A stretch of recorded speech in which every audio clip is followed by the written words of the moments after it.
Season 2 of NWF was the beginning of a lot of things. It was the beginning of what made NWF what it is today. A lot of good things that are happening now started at some point in Season 2. A lot of memorable moments happened during Season 2. It was the beginning of the NWF network, at least the first version of it.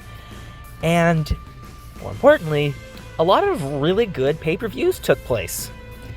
Like, there wasn't a one terrible pay-per-view. Looking at everything, every pay-per-view has at least something to like about it. So, the time of recording this is Tuesday, November 3rd. It's election day.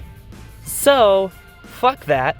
Instead, here is every NWF Season 2 pay-per-view ranked from worst to best. And I also just want to say, that's a quick little side note. When I will be talking about the cards for each show, I will be talking about the characters, not the people behind them, because I feel like that'll be easier. So, yeah, here we go.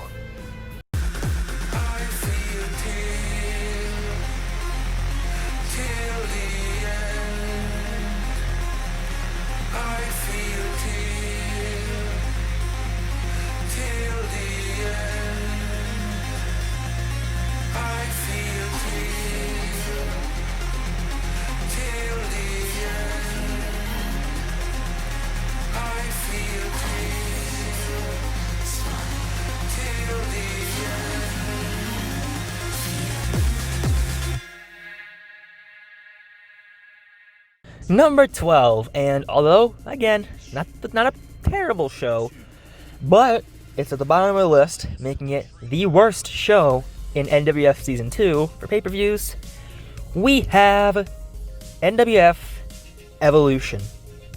Evolution was not a bad show, it was just a very bland, boring show.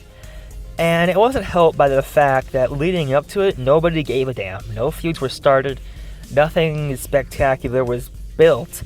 The only major advertisements for Evolution were a women's titles match, which I don't think even happened, the women's Queen of the Ring tournament, the entire 8-woman tournament, and a Battle Royal to find out the other number one contender for the women's title. The Queen of the Ring tournament would end up being won by Alexa Bliss, and the Battle Royal would end up being won by Ronda Rousey with a special appearance from Jackie Jobber.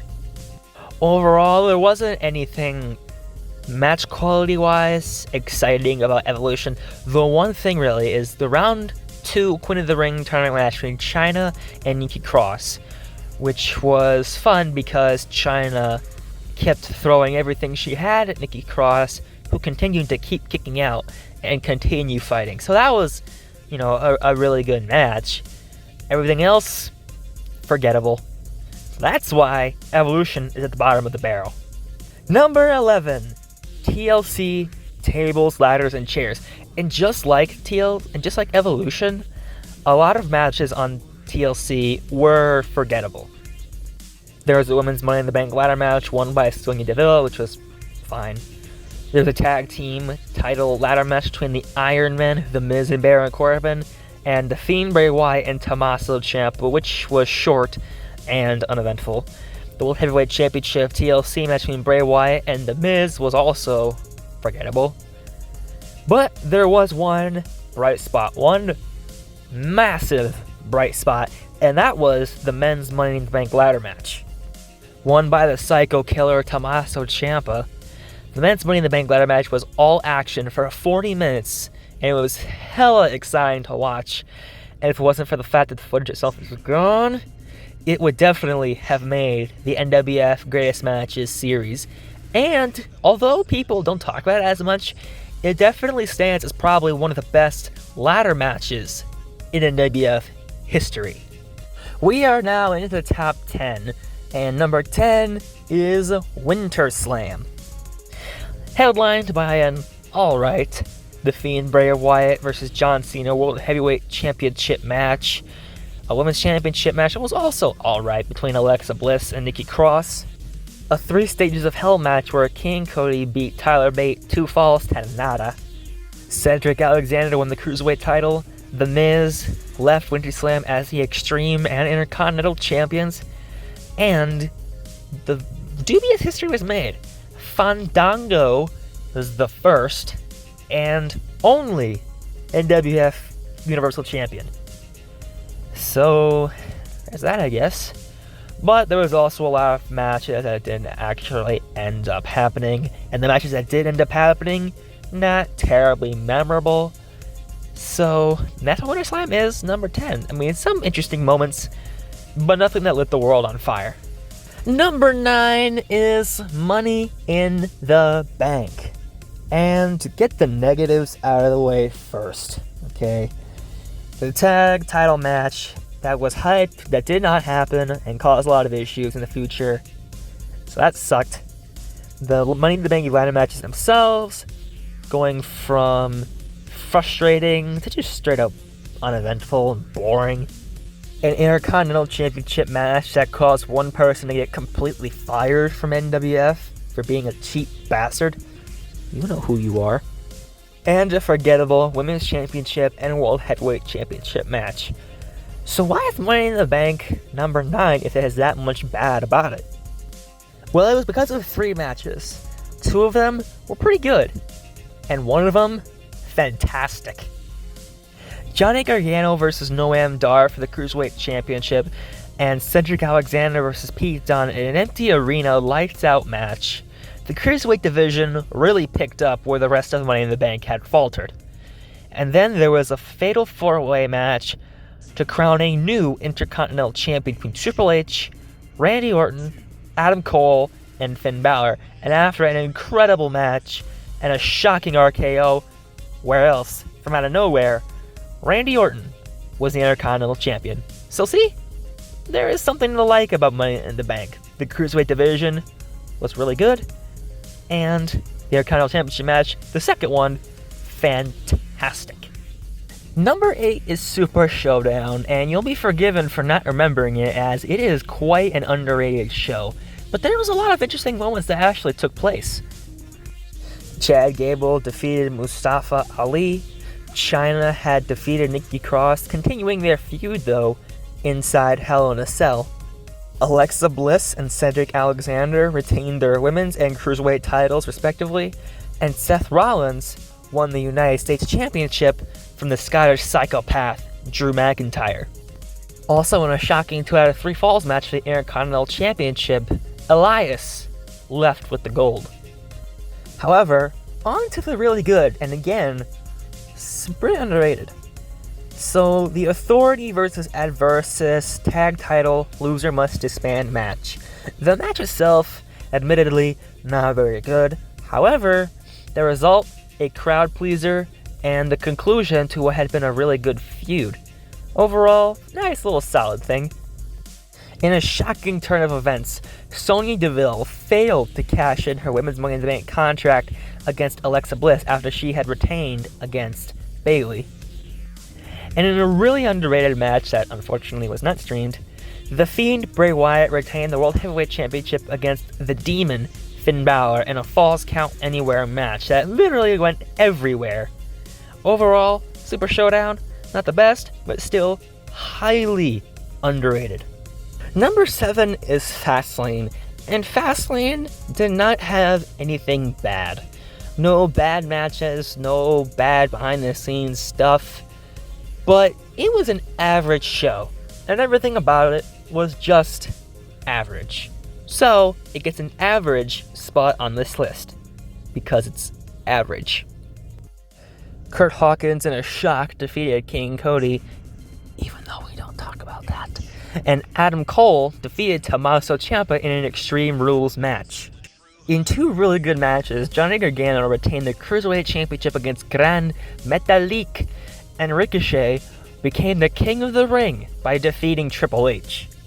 In another good match, Finn Balor began his record-setting United States Championship run by defeating Tyler Bate, which in fact, to this day, that's the last time we've ever seen the Demon, when he won the United States Championship from Tyler Bate. Things started falling off a bit though after an absolutely boring match between The Miz and Jeff Hardy. Randy Orton retained the Intercontinental Championship from Drew McIntyre in a whatever match. Sonya Deville, in a shock, literally squashed Kairi Sane to win the Women's Championship, and in the other big women's match, Ronda Rousey retained her Women's Money in the Bank contract in a ladder match against Bayley. And in the main event, Seth Rollins retained his World Heavyweight Championship against AJ Styles in a decent match. So, like I said, nothing really terrible, I guess, except for Miz and Hardy, but, nothing offensive either. It was a solid show. Number 6, NWF All In. The truth that nobody really wants to talk about with All In is the fact that the matches were not as great as people may think that they were, with a few exceptions. But what gets All In the credit is the fact that it was one of the fastest cards ever done in NWF history. To crown an NXT championship, there was a ladder match with 4 of the top NXT competitors. This one was won by Adam Cole, as he became the first and only NXT champion in the first version of NXT. In what was billed as the Doubles or Nothing Tag Team Championship match. Get it? Age of Awesome lost the tag titles in a shock to Rey Mysterio and Jeff Hardy. Also in the main event, The Fiend Bray Wyatt retained his World Heavyweight Championship inside of a steel cage against Roderick Strong. But in what was the match of the night, Seth Rollins and Finn Balor went to war over the United States Championship, and Seth Rollins came out on top. Now we're entering the top 5, and number 5, NWF TakeOver Blackpool. Randy Orton retained the Intercontinental Championship against Edge, while Akira Tozawa lost the Cruiserweight Championship against Buddy Murphy. 2 whatever matches, and then Nikki Cross defeated Asuka, albeit via disqualification in another match. But TakeOver really picked up, with Finn Balor and The Miz for the United States Championship Falls Count Anywhere, in which some called the match of the night. With a bit of an assist from Johnny Gargano, Finn Balor retained against The Miz. 3 more decent matches took place as Seth Rollins defeated the Velveteen Dream inside of a steel cage, AJ Styles defeated Luke Harper, and Noam Dar defeated Buddy Murphy. All 3 solid matches. In what was jokingly called the greatest wrestling match ever leading into it, Cole Quinn and El Mago Jr. fought in actually a pretty good match. It was a match of the night that went to Balor and The Miz, but Quinn vs. Mago went pretty good. In a good triple threat match as well for the Women's Championship, Nia Jax ended the reign of Sonya Deville, and the match also included Lacey Evans. And in the main event, Tyler Bate won the World Heavyweight Championship in a 3 stages of hell match, going 2 falls to nothing against Ricochet. It was in Blackpool, Tyler Bate getting a standing ovation, the hero's welcome, and then it was revealed that Tyler Bate was the one who had attempted murder on their general manager. So, yeah. The beginning of a dark turn in Tyler Bate, a great run as World Heavyweight Champion, and then being called Shorty B. It's been a journey. Number 4, and this may be a surprise, because I doubt a lot of people would remember this, because this was back in the 2K19 days, the first pay-per-view to take place during Season 2 of NWF. Number 4 is Hell in a Cell. Starting things off at the Wyatt family compound, The Fiend Bray Wyatt and Roman Reigns brawled, in which Bray Wyatt came out on top. We think. However, that was not the end of Roman Reigns' night, as he defeated Seth Rollins inside Hell in a Cell in a decent enough match. And in another Hell in a Cell match that happened, this time it was Armageddon Hell in a Cell, and this one was for the Intercontinental Championship. After lots of action, Kurt Angle left with the gold. It was a really great night for The Miz and Randy Orton, otherwise known as RK Awesome. They won the tag team titles from the Firefly Funhouse, and then Randy Orton not only became King of the Ring, but he defeated No Way Jose, yes I know, to win the World Heavyweight Championship. And then, in the shock of the night, he lost it via Money in the Bank cash-in to The Fiend Bray Wyatt, who began his record-setting World Heavyweight Championship run on that night. But that's not the only thing that happened. In the match of the night, a 30-minute Iron Man Hell in a Cell match for the US title, the feud between Kofi Kingston and Seth Rollins came to an end. And although Seth Rollins won, he won by the skin of his teeth, as Kofi was a few seconds away from tying up the fall count. It may not be remembered considering how long ago it was, but Hell in a Cell, great show, shocking moments, and a fantastic match to boot. Number 3, WrestleMania 2. Andrade kicked things off by defeating Sami Zayn in a pretty good match. Drew McIntyre made his return by defeating Ricochet, and Kyle O'Reilly won the Cruiserweight Championship from Tommaso Ciampa. In 2 pretty good matches, Matt Riddle defeated Adam Cole, and Lacey Evans defeated Sonya Deville. Even though it was one-sided, it was still a good match. In an Iron Man match, Johnny Gargano defeated The Miz, 3 falls to nothing. In what some people called the match of the night, The Undertaker and Sting collided in a dream match in which The Undertaker came out on top. Then in the Best in the World Battle Royal, Jimmy Uso won it, to the shock of everybody, even though Harper was never eliminated. So, yeah, there's that, I guess. Asuka retained the Extreme title in a lights-out match against Nikki Cross in a pretty good match, and Randy Orton retained the Intercontinental title against AJ Styles in a decent enough match. Brock Lesnar defeated King Cody. Bayley won the women's title from Nia Jax, a triple threat match that was also Ronda Rousey's Money in the Bank cash-in. Way to go, Ronda. And then Finn Balor retained the United States Championship against, listen to this, the Dream Patrick Clark Jr. And in the main event, and what other people called the match of the night, Tyler Bate retained the World Heavyweight Championship against Jeff Hardy. Overall, a lot to like about WrestleMania, some down parts, but overall, a very good ending to NWF Season 2. Number 2, the 1-year anniversary show. It wasn't just about the celebrations of the fact that the NWF reached a year old, there was a lot to like about the show as a whole itself. Mark Andrews defeated Tommaso Ciampa in a match, and then Baron Corbin defeated Triple H in a stinker last man standing match, although to no fault of their own. Nikki Cross defeated Chyna in a Falls Count Anywhere match. It was pretty underrated. Shinsuke Nakamura retained his United States Championship against Randy Orton in a decent match. And in one of the matches of the night, Brie Bella defeated Alexa Bliss to win the Women's Championship. In the Blast from the Past Battle Royal, Triple H won it. And then in 2 not very good matches, Ricochet defeated Drew McIntyre in a lights out match, and then Adversus retained the tag titles against Rated R Sins. In what was the other match of the night, Johnny Gargano and Buddy Murphy went to war in a 3 Stages of Hell match that ended in catastrophic fashion for Buddy Murphy anyways. Cutter through the cell roof, super kick, 1, 2, 3. 2 falls to 1, it was incredible. And in the main event, Seth Rollins ended the reign of The Fiend Bray Wyatt in a World Heavyweight Championship TLC triple threat match that also included Ricochet. A very popular result, and a pretty good match to boot. And that's why the anniversary show is numero dos. And at number 1, the Royal Rumble. Buddy Murphy defeated Noam Dar, and then Officer Jack and Tyler Bate teamed up to basically assault Cole Quinn and El Mago Jr.